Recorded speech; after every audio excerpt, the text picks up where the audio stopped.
Anime Nights tai jau 6. kartą organizuojamas didžiausias animacijos ir japonistikos renginys Lietuvoje, kuris vyks dar tik už poros mėnesių, tačiau pasiruošimo darbai prasidėjo jau šiandien.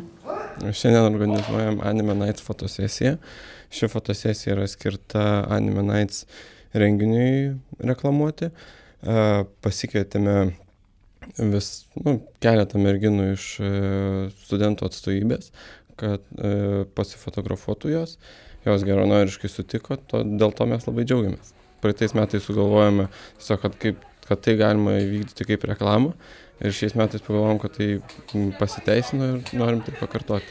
Ši Anime Nights fotosesija yra, tas toksai, kaip sakant, aukso gabaliukas pasiruošimo procese, nes, iš tikrųjų ta reklama iš karto tampa tokia malonesnė ir gyvesnė, kai yra tikri žmonės ir tikros merginos. Tai kur kas geresnis pasirengimas, kvietėmės merginas iš visos studentų atstovybės, neapsiribodami 2 ar keliomis, tai tiesiog organizuotumas didesnis. Šiais metais renginyje kaip ir kasmet bus gausu animacinių filmų bei serialų, taip pat akį džiugins tradiciniai cosplay kostiumai ir manga stiliaus pieštuko virtuozų konkursai. Išvysite ir muzikinius anime klipus ir dar daug kitų įvairenybių.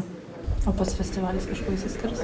Kaip visuomet informatikų festivaliai išsiskiria, šiais metais, kaip visada, jis yra ilgiausias, informatiškiausias festivalis Lietuvoje.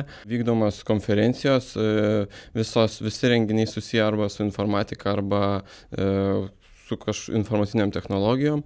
Taip pat mūsų tradiciniai renginiai, kurie tapę Anime Nights, barų vakaras vyks ir taip toliau. Tad balandžio mėnesį visi bus maloniai laukiami jau 10-ajame Kauno technologijos universiteto informatikos fakulteto studentų atstovybės rengiamame InfoShow festivalyje.